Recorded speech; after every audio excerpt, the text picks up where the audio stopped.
Bonsoir, mesdames, messieurs. Bon lundi. J'espère que vous avez passé une agréable fin de semaine. En tout cas, le lundi matin n'a pas été facile pour la rentrée dans les bureaux, dans les endroits de travail. Dame Température y était.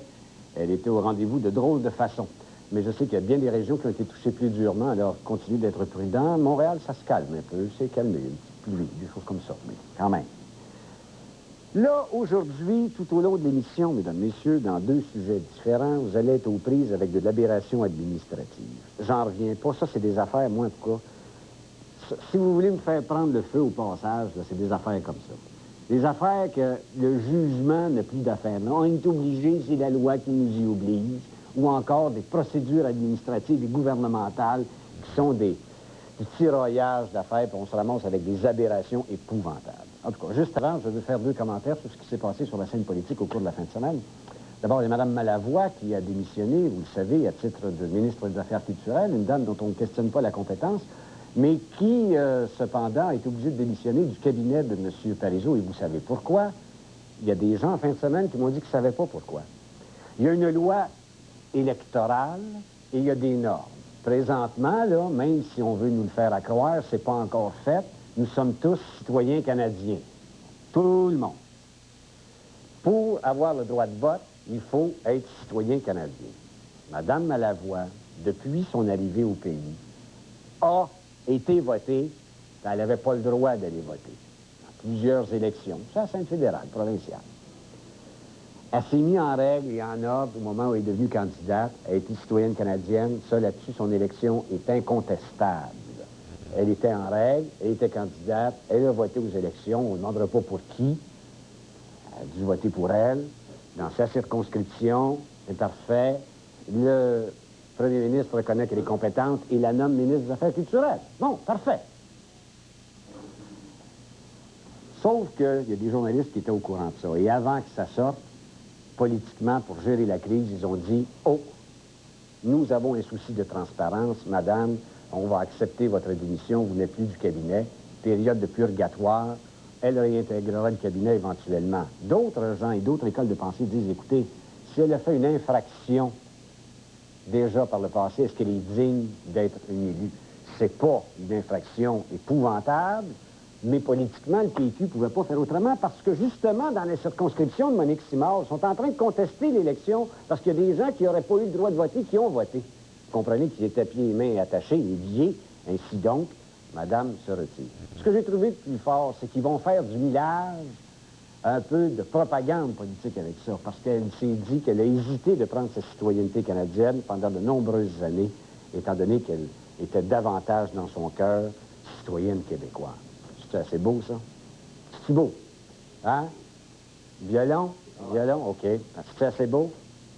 Mais c'est comme ça qu'en politique, et c'est ça qu'il faut saisir, c'est comme ça qu'en politique, une erreur de parcours, une bourde, on doit vite récupérer. C'est ça que les gens autour, les Jean-François Lisée, les autres, font autour, les conseillers, pour récupérer la foi qui s'est enfargée en pirouette. Tadam!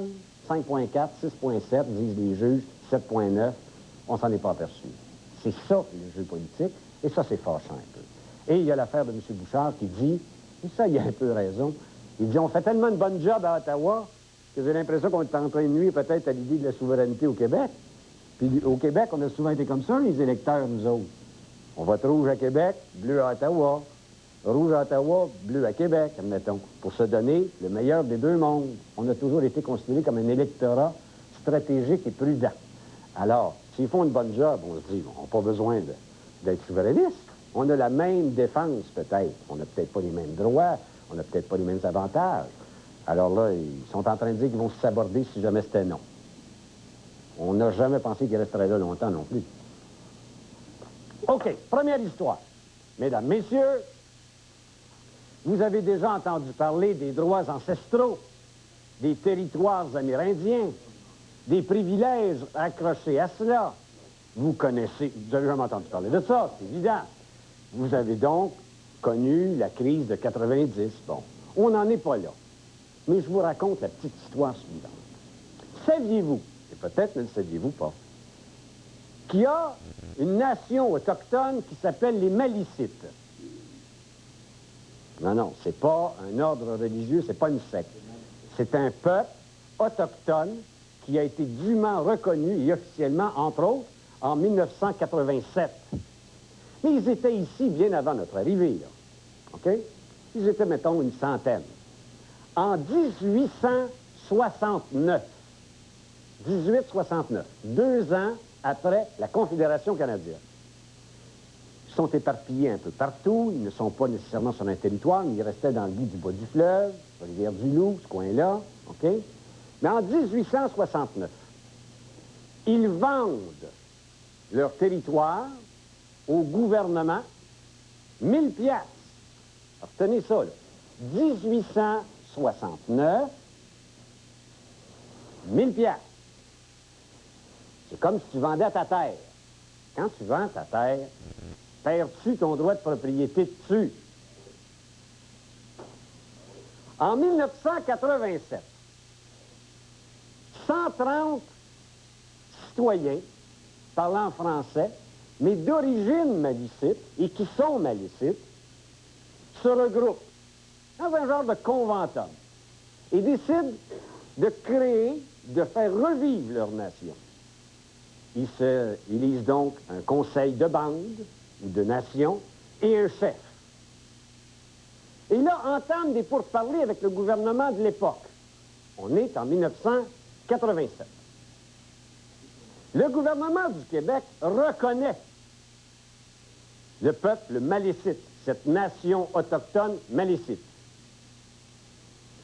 Dans la négo pour la reconnaissance,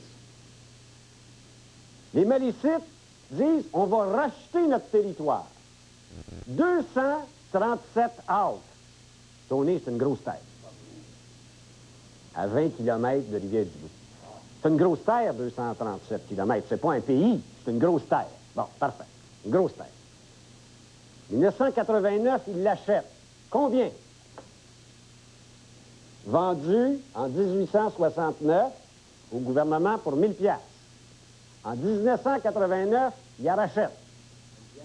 1000 piastres! C'est bon?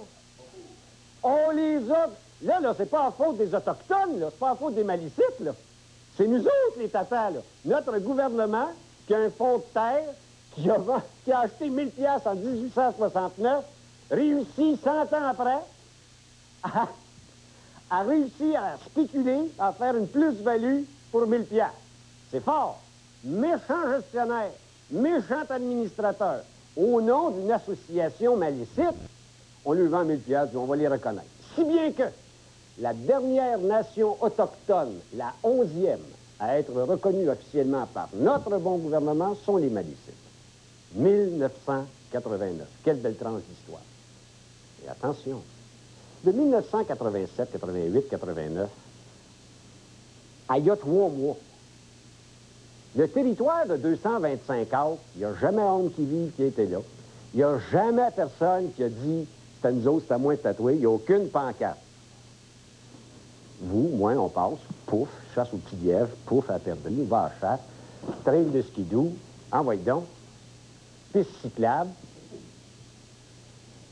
Depuis 3 mois, pancarte, photo. Ceci est un territoire autochtone malicite. Veuillez ne pas chasser, ne pas passer, ne plus rien faire. Alors, regardez l'histoire que nous a préparée Gérard Deltel, et vous allez voir qu'à travers ce petit phénomène-là, nous sommes en train d'assister à la naissance, peut-être pas sur des droits ancestraux, mais sur un achat de terrain, à mon point de vue, d'un nouveau territoire, et voire même, qui sait, éventuellement, station-service, boutique hors taxe. Pourquoi pas? Regardons. Lorsque l'on emprunte la route 185 reliant Rivière-du-Loup à Edmonton, on aperçoit sur le flanc droit ici une pancarte.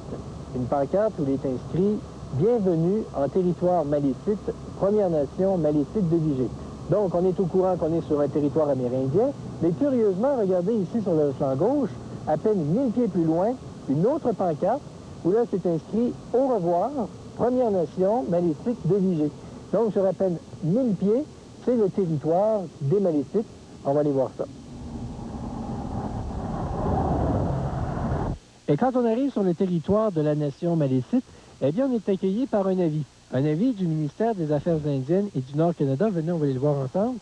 Un avis qui nous informe donc que ce territoire est une réserve indienne et quiconque y pénètre sans droit ni autorisation est passible d'une amende d'au plus 50 $. Mais aussi un peu plus loin, venez regarder ça, on aperçoit 3 chalets de construction récente avec électricité. Ce sont des chalets qui ont donc été construits il y a quelques temps à peine et qui sont occupés en permanence par des malicites.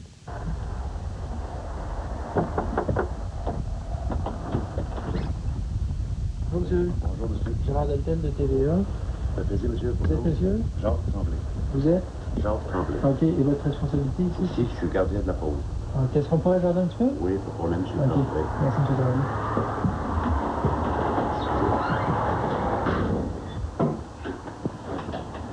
Vous êtes malicite? Oui, je suis malicite. Je suis malicite de Vigée. Vous êtes gardien de la faune, c'est quoi ça? Et gardien de la faune, ça consiste à garder la réserve, puis empêcher le monde de chasser, puis d'attraper sur la réserve, puis faire du braconnage sur cette réserve.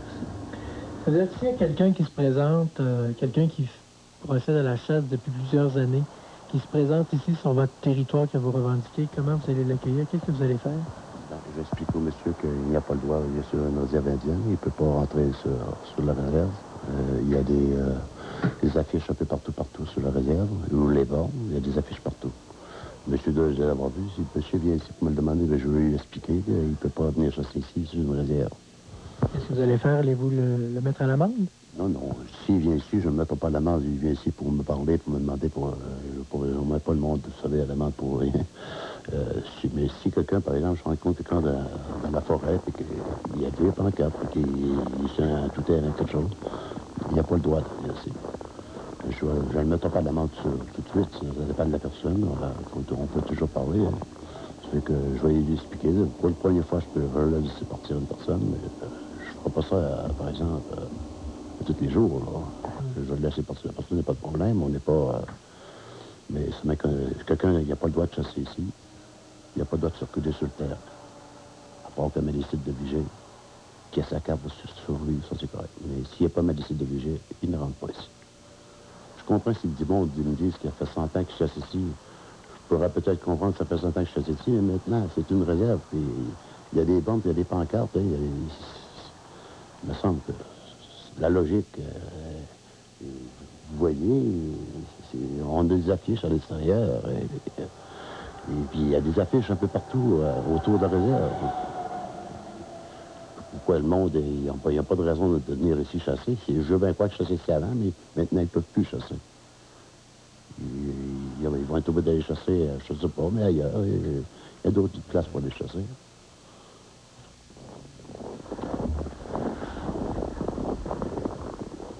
Un bon coin pour le chat? Ah oui, oui, oui. Saviez-vous que c'est un territoire amérindien?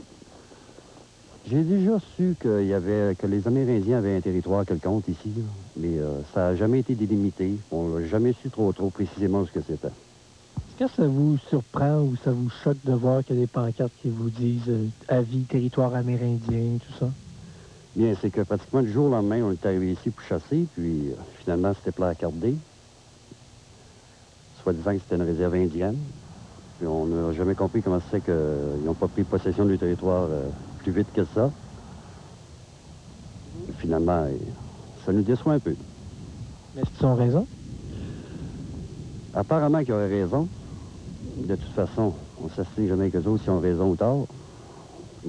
Comment ça? D'après les événements qu'on a déjà connus dans le passé, ils ont toujours raison. Est-ce que vous craignez justement qu'ici, ça devienne une espèce de mini-Oka? Peut-être pas à ce point, mais comme je vous dis, vous faites des préparatifs de chasse dans la région. Étant donné que le territoire de Malicite est très mal délimité, on ne sait jamais si on est sur le territoire de Malicite ou pas. Fait qu'on peut faire des préparatifs de chasse. Puis arrive la saison de chasse, puis si réellement, effectivement, on est sur le territoire, ils peuvent nous déloger, puis même, ils peuvent nous imposer des amendes, comme on a vu sur les affiches. Est-ce que ça vous fait craindre qu'une crise pourrait éclater? Bien, une crise, pas nécessairement une crise, mais sûrement des conflits entre les Malicites puis les chasseurs du coin. Ils sont nombreux dans le coin. Le problème, c'est pas le droit des Autochtones et des Malicites. Le problème à se poser, c'est de savoir comment nos autorités à nous, le gouvernement qui représente nous autres, a agi. Eux autres, ils ont mal là. Au retour de la pause, on rencontre le chef malicite, M. Jennings, dont les bureaux de sanation sont situés rue Sherbrooke, à Montréal.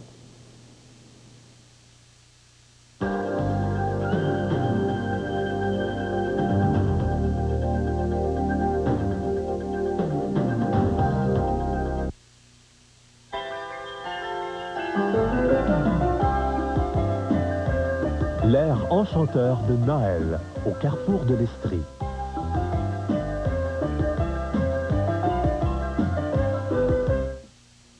Solution Piscine vous a fait vivre un été de plaisir. Ça continue cet hiver avec Solution Noël. Des décorations, arbres et accessoires de Noël à prix fantastique et une immense forêt d'arbres Barcana à voir absolument. Solution Noël a vraiment 1000 paquets et le plaisir ne s'arrête pas là. Vivre plus longtemps n'est pas synonyme de bonheur, mais cela viendra. Vieillir mieux, oui. Un dossier de Denis Baudouin ce soir au TVA de 18h, édition régionale sur Télé 7. Chaque année, chez Tapis Couture, plus de 500 000 clients obtiennent satisfaction grâce à notre vaste choix et à notre pouvoir d'achat. Pour du tapis, pellard, bois franc, céramique, store, peinture ou tout autre article de décoration, pensez Tapis Couture. Nos 50 spécialistes, conseillers décorateurs et installateurs, aux compétences inégalées, sont là pour répondre à vos besoins. Nulle part ailleurs, on ne vous offre autant de choix et de services à aussi bon prix. Tapis Couture, le seul centre général de la décoration et de la rénovation à Sherbrooke et à Quatico. Le premier jour, les ingénieurs de GMC créèrent un intérieur plus confortable. Le deuxième jour, des lignes aérodynamiques. Les troisième et quatrième jours, un puissant V6 de 191 chevaux et des freins ABS aux 4 roues. Les cinquième et sixième jours, un tableau de bord ergonomique et un sac gonflable. Et le septième jour, ils se reposèrent. Le pick-up Sonoma de GMC. Toute la force incroyable de l'expérience. Attention, gens de partout! Oh oh! C'est Noël! À vos CPC, c'est pas cher! Jeu de forêt, 22 pièces au carbone, 10 $.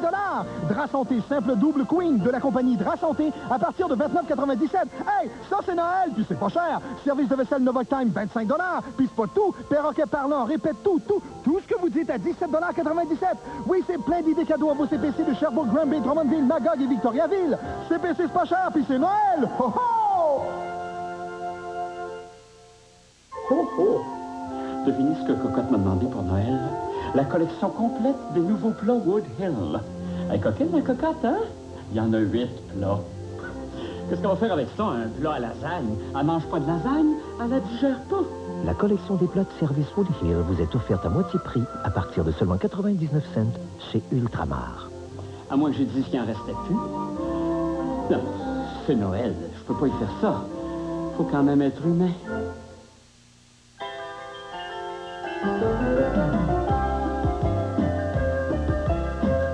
L'air enchanté de ceux que vous aimez, au carrefour de l'Estrie.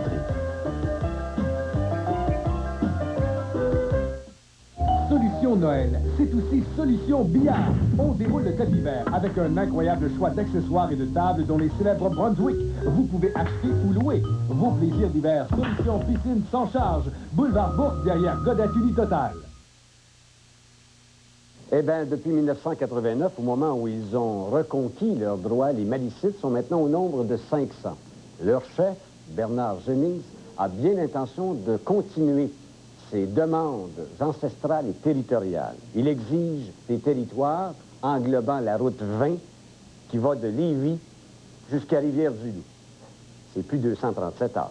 On va le rejoindre à ses bureaux rue Sherbrooke à Montréal. Monsieur chef Jennings, bonsoir. Bonsoir, M. Mongrain. Monsieur Jennings, j'aimerais d'abord savoir, depuis 1989, c'est une négociation avec le gouvernement du Québec qui a fait en sorte que vous aviez reconquis vos droits ou avec le gouvernement fédéral? Avec le gouvernement du fédéral. Puis j'aurais peut-être des petits points à corriger avec vous. Là, ça se peut. Allez-y, je ne connais pas mon histoire. Vous n'êtes pas tellement dedans, je crois. OK, allez-y. En 1830, le gouvernement du Canada il a rétrocédé 3600 acres de terre aux Malicites. Oui.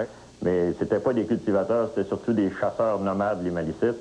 Et puis, le clergé, puis les agents des terres du gouvernement dans le temps, ils ont déclaré nuisance publique. Ils ont chassé de leur territoire, puis ils ont vendu aux enchères les terrains. Les Malicites... Mais ce 237 acres dont il est question, Vous ne l'avez pas vendu pour 1 000 $? Non, monsieur. OK. Ce qu'on a, on s'est fait enlever nos terres. Et elles ont été vendues? Elles ont été vendues aux enchères sur les marches de l'Église. OK, parfait. Dans le temps. Mais vous les avez rachetés 1 000 $ en 1988-89? Oui, monsieur. Parfait. Comprenez-vous pourquoi que des choses qui nous appartiennent puis qu'on rachète, c'est pas tout à fait normal. C'est pour ça qu'on s'en va en revendication. OK. Mais là, votre revendication territoriale, vous la faites de quelle place à quelle place? J'ai entendu dire que c'était de la 20, à peu près de Lévis jusqu'à Rivière-du-Loup, Métis-sur-Mer, tout ça, là. Le territoire ancestral, c'est plus que ça. C'est de Métis, passer Rimouski, aller jusqu'à la pointe de Lévis, et du fleuve aller jusqu'aux limites des États-Unis. Pourquoi, de 1989 à aller jusqu'il y a à peu près 3 mois, vous n'aviez pas borné votre terrain? Pourquoi vous avez mis des pancartes juste il y a 3-4 mois, là? Oh, ça fait environ 2 ans qu'on a mis une pancarte comme de quoi c'était réservé. Pas les belles qu'on a vues là, là. La grande, oui, monsieur Mongrain. Ouais. Parce que c'est pas récent. Il y a des chasseurs qui sont là et qui me disent non, il n'y avait pas de pancarte ici. Bon, bien ça, nous autres, on sait qu'on les avait mis là, les pancartes. OK. Donc, vous êtes un malicite? Oui, monsieur. OK. Est-ce que vous avez encore une langue? Non, hein, elle s'est perdue? Non, ou... la langue s'est perdue. La langue s'est perdue. Dû au génocide qui s'est passé dans le temps. Parce qu'il y a eu exode de la concentration des malicites dans d'autres territoires et un peu partout. Oui. OK. En 1987, vous décidez de vous réunir. Vous faites un genre de conventum des malicites, si on peut dire. Oui, monsieur. OK. Et c'est là que vous avez été élu? Ben, pas moi. Pas moi personnellement. Non. Mais qu'il y a eu un chef, que vous vous êtes donné une structure. C'est ça. OK. Et là, vous avez négocié avec le gouvernement fédéral. On vous a rétrocédé vos droits. On a reconnu la nation malicite. Oui, monsieur. OK. Puis vous avez dit, notre base de départ, c'est ce 237 acres-là. C'est sûr. Il faut commencer par quelque chose. OK.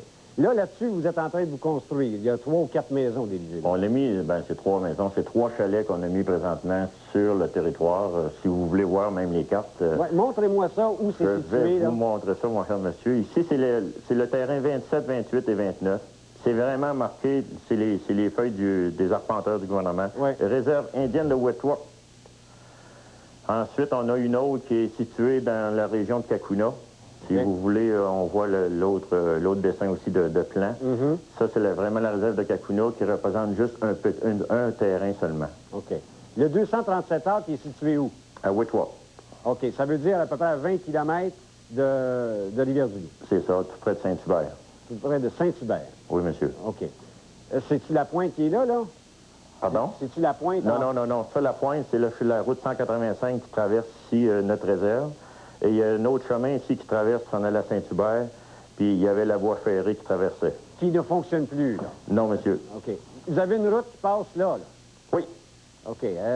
Qu'est-ce que vous allez faire avec ça, là? Qu'est-ce qui est le fond de votre idée puis le fond de votre pensée? Parce que peut-être que des cas récents nous donnent déjà les frissons et la chair de poule. Oh, il n'y a pas de frissons à y avoir là, mon cher monsieur. On s'en vient là en tant que paix.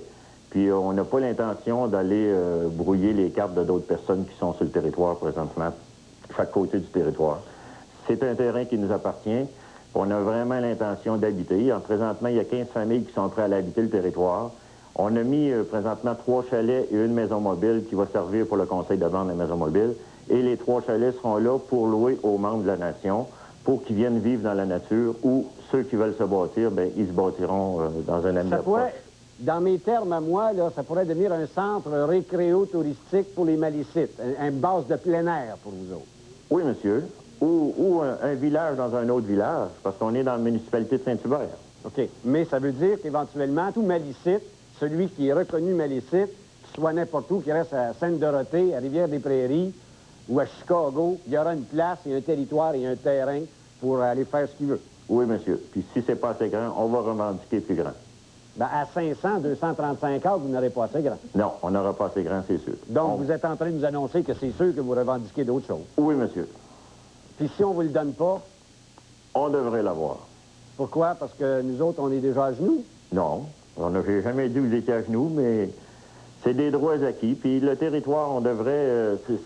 Ce qui a été fait en 1830, c'est une pure fraude qui a été vendue. Nos terres. Moi, mais là, on a le droit de reprendre. Non, écoutez-moi. On s'en vient pas. Écoutez, on s'en vient pas. Non, moi, je suis tanné, là, dans ce discours-là, puis je vais vous dire pourquoi. Un instant. Je ne payerai pas pour les erreurs de mon grand-père et de mes aïeux. Ah, c'est pas ça que je vous dis, mon cher monsieur. On s'en vient pas reprendre ce qui appartient aux personnes qui sont présentement sur le territoire, chaque bord du territoire. Il y a d'autres terrains qui appartiennent au fédéral. Ces terrains-là peuvent nous appartenir aujourd'hui. Avez-vous l'intention de bâtir une boutique, un commerce, une station-service, des choses hors taxes comme ça? Vous avez ce privilège-là aussi, vous autres. Ça pourrait arriver, on ne le sait pas encore. On n'est pas rendu là-dessus sur la table. C'est pas sur la table? Non. Qu'est-ce qu'il y a sur la table à date là, pour votre revendication de Lévis, de la pointe de Lévis jusqu'à Rivière-du-Loup? Ça, mon cher monsieur, il y aura une conférence de presse qui sera faite plus tard là-dessus. Ça, je ne peux pas vous répondre pour l'instant. C'est des choses qui sont en travail présentement. Vous êtes en train de me dire que vous êtes en négociation avec le fédéral là-dessus et avec le gouvernement du Québec aussi? Sur certains points, oui, monsieur. Lesquels, par exemple? Je peux vraiment pas me prononcer là-dessus. Non, mais qu'est-ce que vous voulez? À quoi on doit s'attendre, nous autres, là? Préparer l'opinion publique pour me dire, écoutez, nous autres, tout ce qu'on veut, c'est 230 hectares, qu'on va être correct comme ça. On laisserait tomber les 8, on prendrait un peu plus haut. Je ne sais pas, moi, là. Vous me faites rire, M. Moisin. Ah, ouais? C'est des choses que, aujourd'hui, je ne peux pas mettre sur la table, mais vous allez être au courant quand que les choses y viendront sur la table. OK. Alors, donc, il y a des négociations d'entamer pour de la revendication territoriale au nom des Malicites. Oui, soyez assurés que les Malicites s'en viennent dans la région de Rivière-du-Loup. C'est pas pour faire du trouble, ça, je vous le garantis. OK. Alors, depuis 89, vous avez reconquis vos droits et privilèges et vous avez l'intention de les faire valoir et même de revendiquer en fonction de ces droits-là un peu plus avant. Oui, monsieur. Merci, M. Jennings. Merci bien, M. Morin. Vous avez assisté à la renaissance d'un territoire et allez voir si l'autre façon de gouverner ne fera pas en sorte qu'on va jouer bon prince. On revient tout de suite après la pause.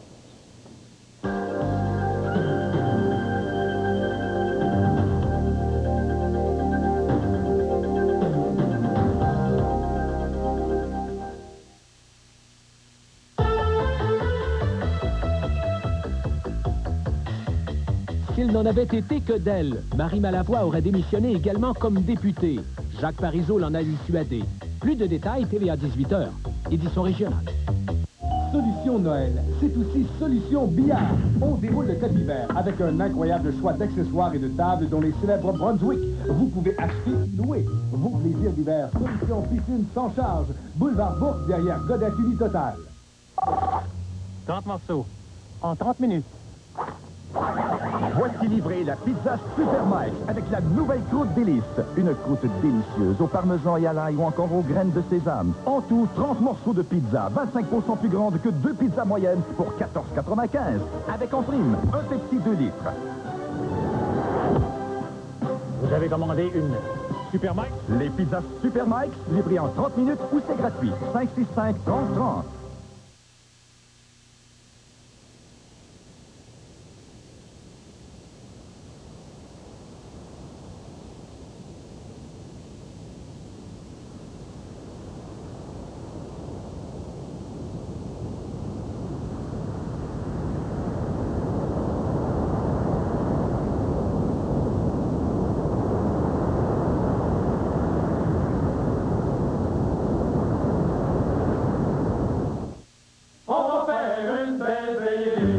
Faites la fête avec la Veillée est jeune. Le folklore, c'est au présent que ça se passe.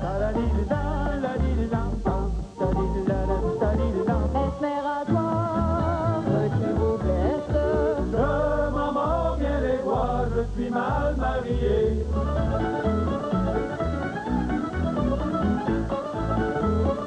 Pour réussir votre veillée, procurez-vous la Veillée est jeune, volume 1 et volume 2, en vente partout. Avec Célébration 95, vous pourriez vraiment avoir de quoi fêter. Imaginez gagner une BMW, une Porsche ou une Ferrari, une croisière extraordinaire. Imaginez gagner l'un des 6 lots de 1 million de dollars, dont un à la télévision. Et si vous gagnez le gros lot de 5 millions? 5 millions de dollars!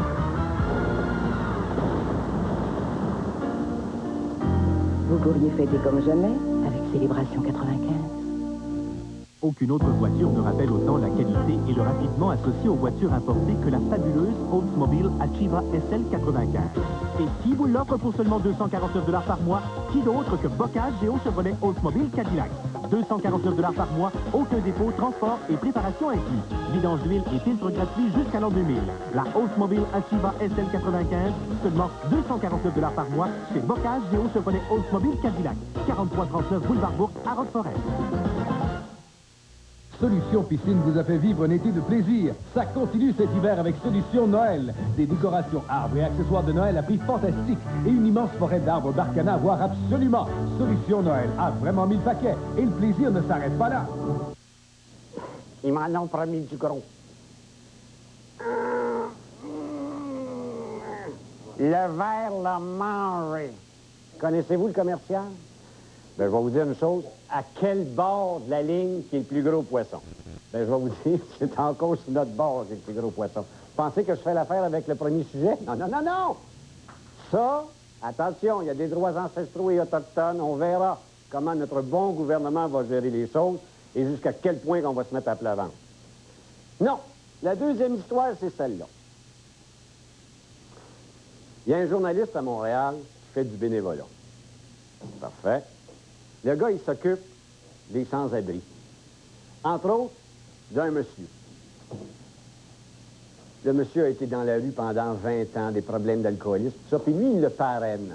Donc, il y aide, il fait faire des sorties, il l'amène un peu hors de la ville, il le sort de l'asphalte, de l'oxyde de carbone, du monoxyde de carbone, il sort pour lui redonner le goût à la vie, respirer comme quand il était jeune. Voilà donc qu'à un moment donné, il dit, viens-tu avec moi, je t'amène à la pêche. Ça a pris tous ses efforts, possibles et imaginables, pour prendre ce monsieur de la ville qui est en train de sortir du marasme de la vie dans lequel il était depuis 20 ans, puis il dit, viens-t'en, je t'emmène sur le pont de Terrebonne. On va aller à la pêche. Il part, le parrain s'en va chez Canadian Tire, puis s'en va acheter une canne à pêche à son monsieur Plante. Ça prend tous les efforts du monde de sortir le gars de la ville, là, puis de retrouver le goût à la vie.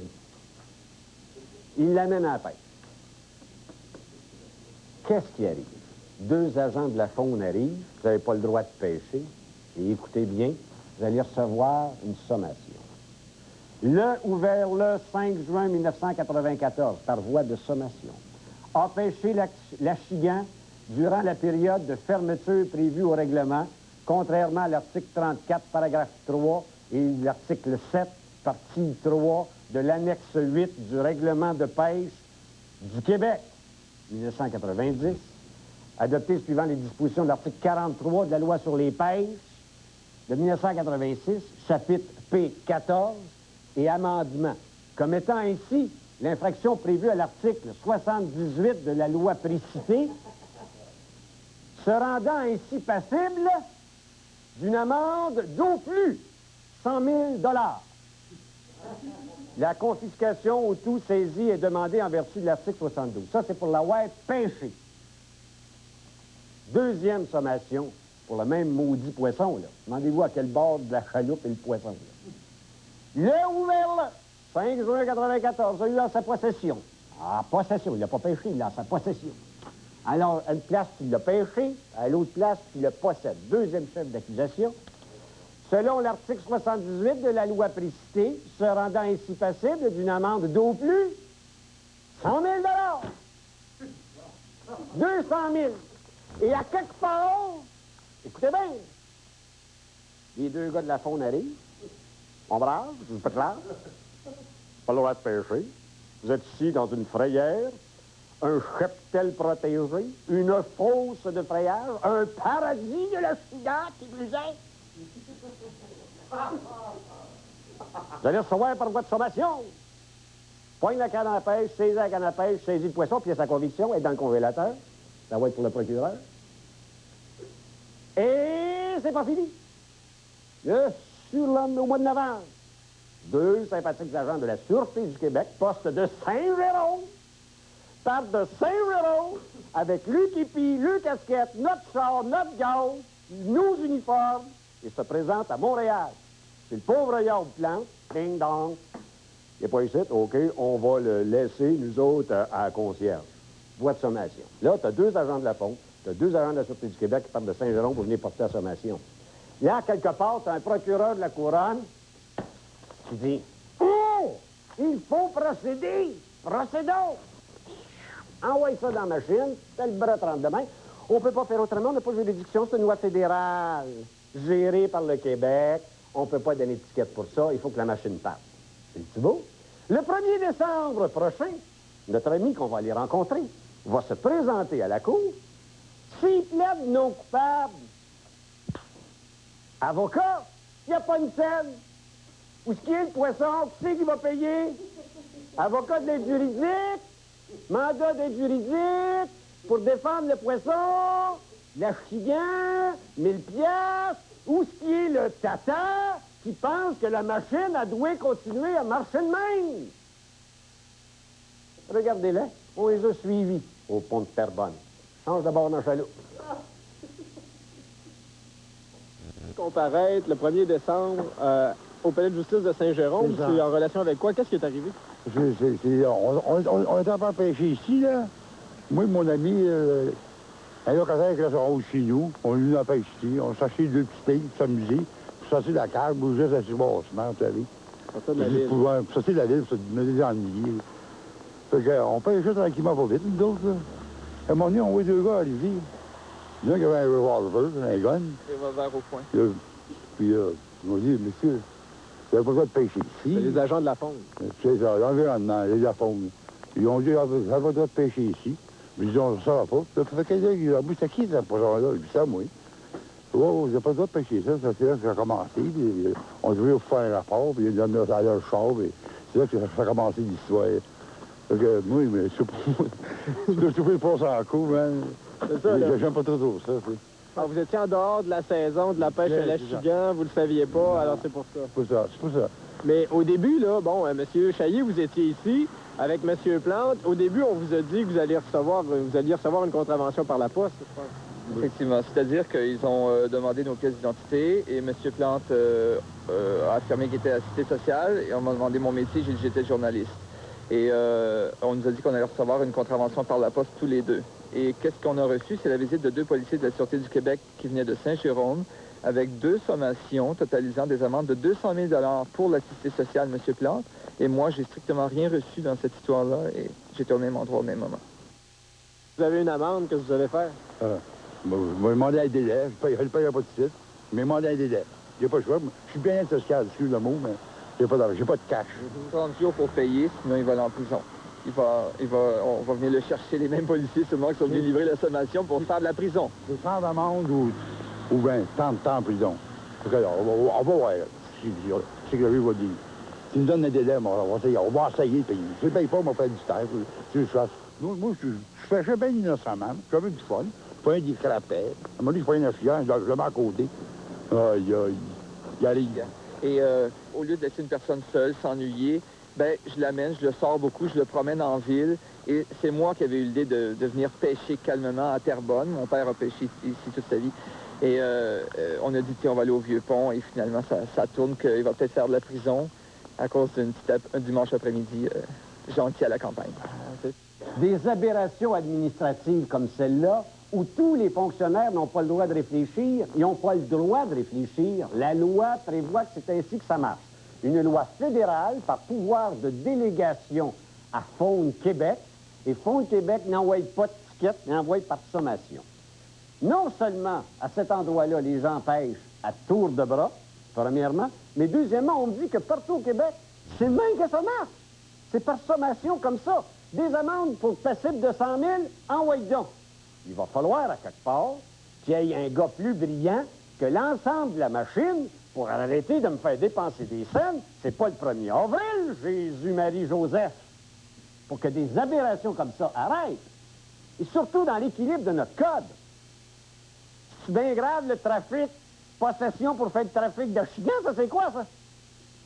C'est dans le code criminel, ça sera pas long, la pauvre. Infraction et application de la loi, infraction particulière pour possession de stupéfiants. Infraction et peine.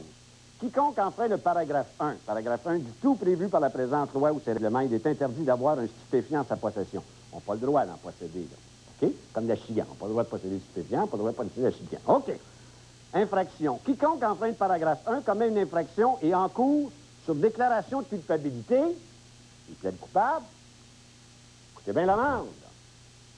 Ça semble qu'un bout de hache, c'est un bout de barbotte.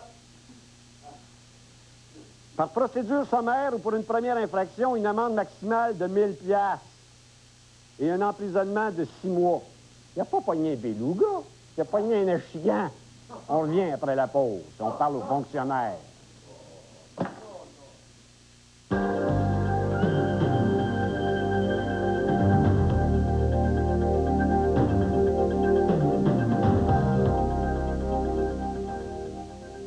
Des épreuves, des énigmes, des clés, un trésor.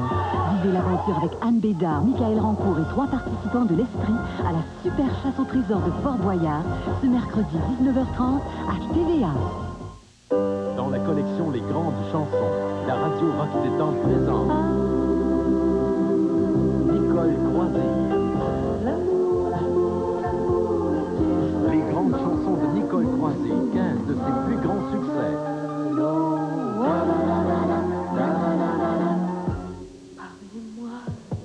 Un disque à vous procurer, essentiel à votre collection. Les Grandes Chansons de Nicole Croisille, en vente maintenant. Vivre plus longtemps n'est pas synonyme de bonheur, mais cela viendra. Vieillir mieux, oui, un dossier de Denis Baudouin ce soir, au TVA de 18h, édition régionale, sur Télé 7. Ça, c'est mon Jérôme. Il revient de l'école. Aujourd'hui, je lui prépare une collation irrésistible, avec les dates irrésistibles d'Algérie. C'est un fruit frais tellement délicieux, naturel, qui contient des fibres alimentaires et qui disparaissent vite. Exigez la date irrésistible d'Algérie à votre marché d'alimentation. Ah ah! Vous êtes vraiment irrésistible. Alexis se découvre. Attendez par moi. Pas tout de suite. Alexis n'est pas encore prêt pour faire la chose. C'est de la grosse nouvelle, ça, monsieur. En cas Dieu, lundi 21h. Quand viendra le temps de payer le Père Noël, vous serez content d'avoir magasiné là où les prix sont les plus bas à distribution consommateur. Si jamais vous trouvez ailleurs un article annoncé à prix plus bas, nous réduirons ce prix de 5%. Cette semaine, économisez plus de 7 $ sur la montre Timex à éclairage de nuit Indiglo. Une simple pression d'un bouton et le cadran complet s'illumine. Choix de bracelet et cuir. Les prix les plus bas pour Noël et la promesse du 5%. D'accord, tout pour vous. Voyez en spectacle la prochaine superstar de la chanson, Lara Fabian.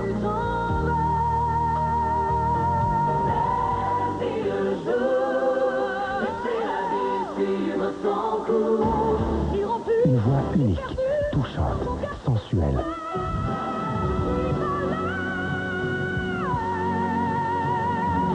Lara Fabian en spectacle, le 29 novembre à Drummondville et le 30 à Sherbrooke.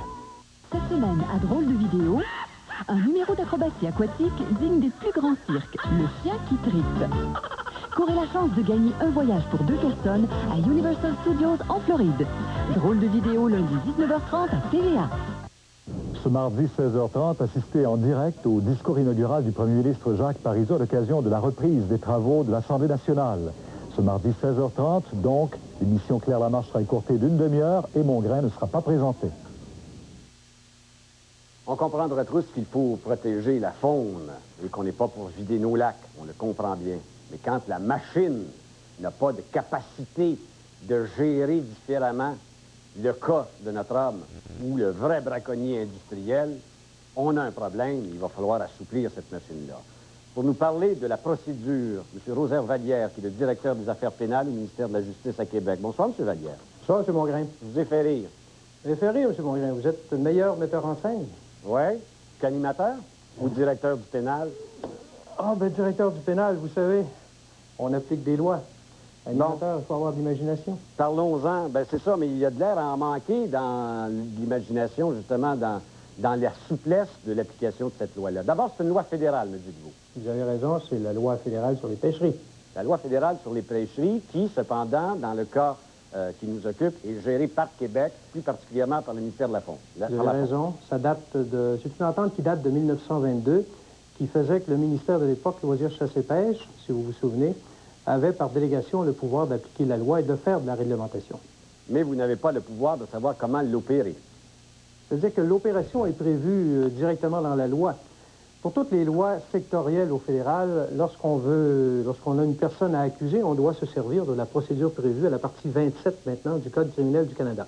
Et celui-là ne permet pas autre chose que de fonctionner par sommation et accusation de la sorte, passible jusqu'à 100 000. Admettons, on ne peut pas y aller comme étiquette une contravention. C'est-à-dire que le 100 000 $ est prévu dans la loi sectorielle et la sommation, comme vous venez de le dire, est prévue par le Code criminel, la partie 27. En fait, quand nous avons une personne à accuser, il serait probablement aussi simple de poursuivre les gens qui commettent de telles infractions, comme on le fait en vertu des lois provinciales. Et je vais vous faire le parallèle. Au provincial, nous avons ce que nous appelons le constat d'infraction qui permet aujourd'hui, une loi qui est en vigueur depuis le 1er novembre 1993, qui permet à l'agent qui en a l'autorisation de remettre immédiatement à celui qui commet l'infraction un document qui lui dit quelle amende payer ou, s'il n'a pas l'intention de payer l'amende et de plaider non coupable, quoi faire avec le document qu'on lui remet. Voilà donc la procédure québécoise. C'est exact, pour toutes les lois québécoises. Bon, voilà que cependant, nous sommes ici devant une loi fédérale. Vous avez raison. Et cette procédure-là n'est donc pas encore établie et on le prévoit-tu au moins de modifier ça?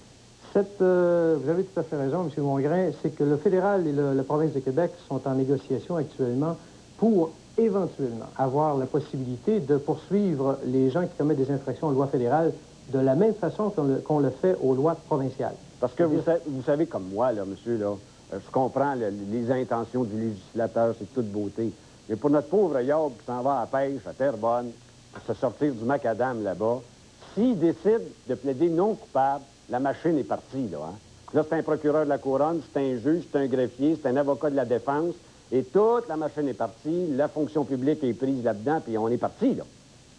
Oui, comme dans toute accusation devant un tribunal, M. Mongrain, la machine est partie, effectivement. Par ailleurs, je pense que ce qui est gros dans l'acte d'accusation que vous avez lu tout à l'heure, c'est le chiffre de 100 000 $.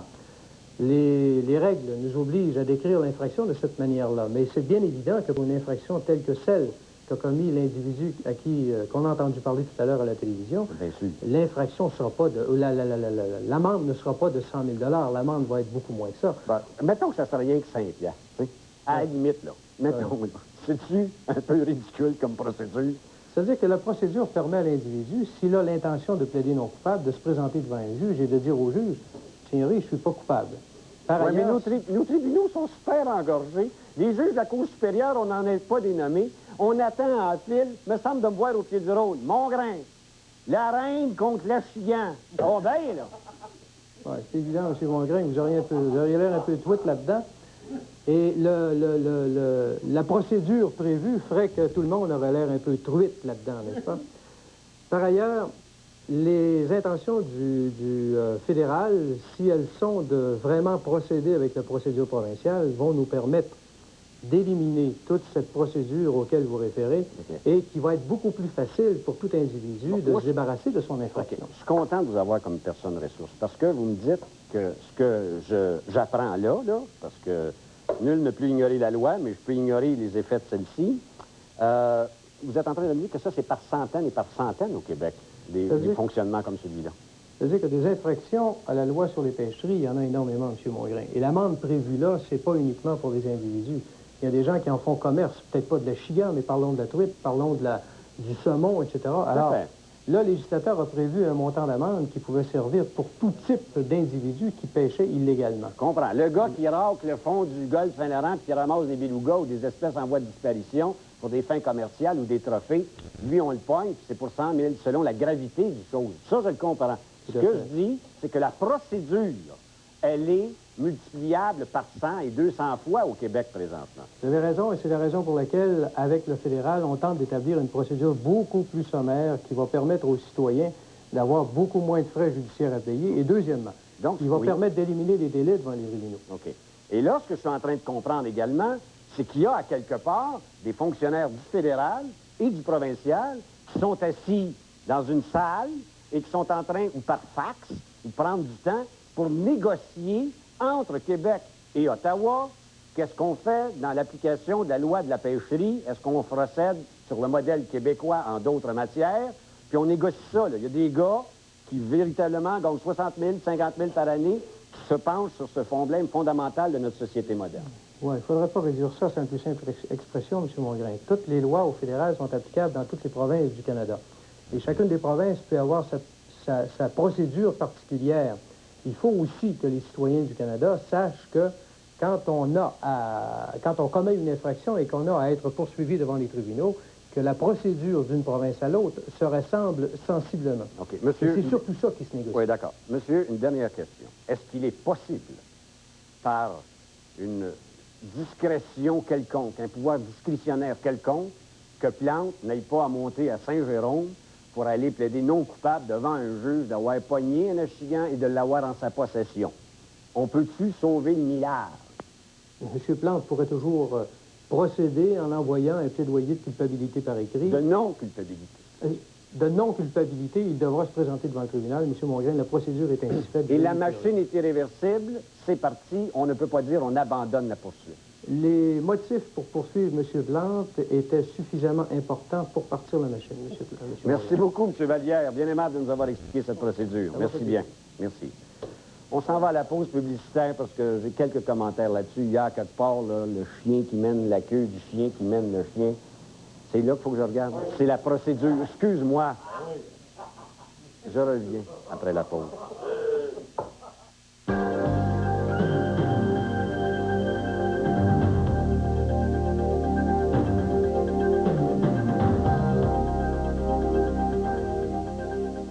À notre prochain rendez-vous au match de la vie, un personnage controversé et qui ne refuse pas la controverse.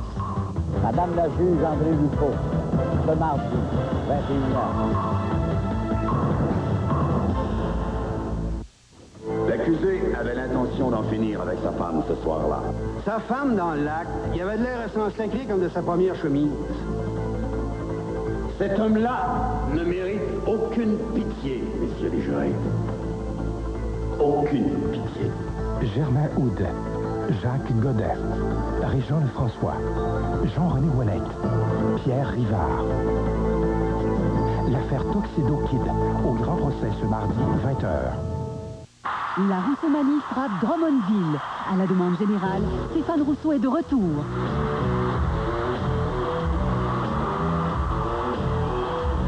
Stéphane Rousseau de retour le 3 décembre à Drummondville.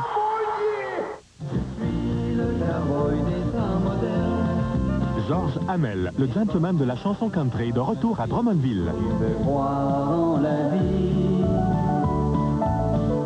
Georges Hamel, le 9 décembre à Drummondville.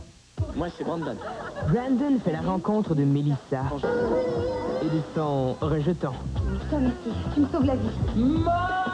Brenda et Kelly font le grand saut. Des ados vivant à Beverly Hills, jeudi, 19h30. À qui vive cette semaine? L'histoire de cœur de Michel Bergeron. Je savais que c'était plus qu'une mauvaise gestion. Opéré en écoutant de la musique. Et d'autres sujets inusités à qui vive jeudi 20h30. Inspiré de l'album Souvenirs inoubliables de Noël, Adlib vous offre le retour de Chantal Paris après 9 ans d'absence. Et Angèle Coutu interprète la Charlotte Prix Notre-Dame.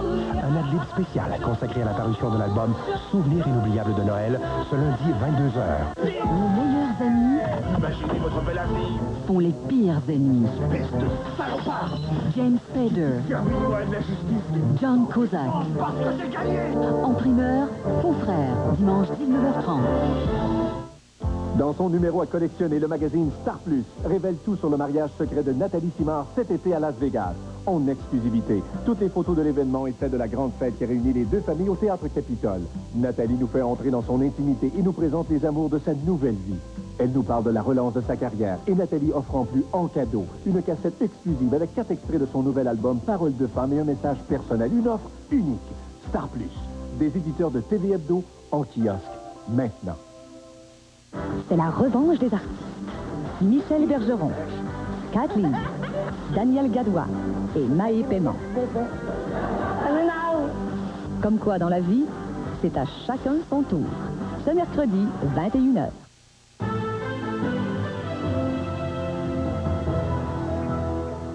Bonsoir au TVA de 18h, édition régionale. Il sera question ce soir du premier bilan de Claude Boucher comme délégué régional. Nous parlerons aussi de projets de recherche en gériatrie. On se retrouve vers 18h10. À tantôt. C'est sûr que partout, à peu près partout, Duvalier, Québec, les autres, ses homologues au fédéral, certains législateurs, fonctionnaires doivent dire, mon grain, t'as rien compris. C'est pas ça. Non, vous l'avez pas, là, mon ami. Vous n'avez pas saisi la quintessence et les enjeux collectifs pour l'ensemble du Québec, son avenir et son patrimoine phonique. Hey, hey, hey, hey!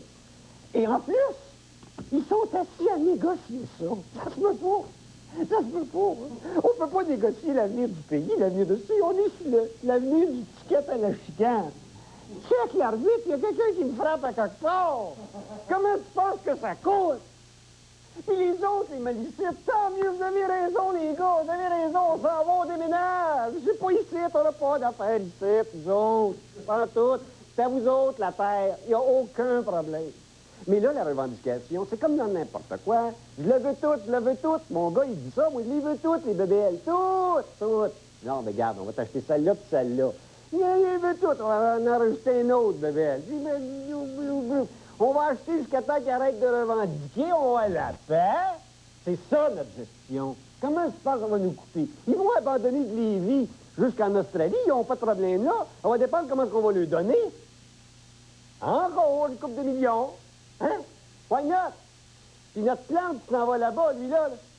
Il n'y a pas quelqu'un dans la machine qui te dit, écoute, Armand, oublie ça, rejette-la à l'eau, là, on te l'apprend. Il n'y a même pas de prévu un avis, là.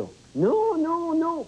C'est mon grain, vous comprenez pas comment ça marche, vous comprenez pas. Ben non, c'est qui le cochon payant qui n'a pas une maudite scène dans ses poches? C'est nous autres. C'est exactement ça. Mais il n'y a pas de problème. J'ai ma sécurité d'emploi. Je suis assis dessus dans le code de l'article 2, 26, paragraphe 27, extension 2, numéro 24. Ah ouais, ça coûte tant. Mais oui, mais l'avocat, pas de problème, c'est prévu. N'inquiète-toi pas, on t'a réglé ton compte, toi, le contribuable et le citoyen du Québec. C'est prévu. Oui, mais pour le défendre, c'est pas grave. C'est prévu, on l'a. C'est réglé. Oublie ça. Quelle terre extraordinaire de liberté et de salut. Que nous avons des gestionnaires brillants et des élus extraordinaires. Bravo, faites-nous confiance. On va vous gérer ça. Nous voulons votre bien et nous l'aurons. Bonsoir.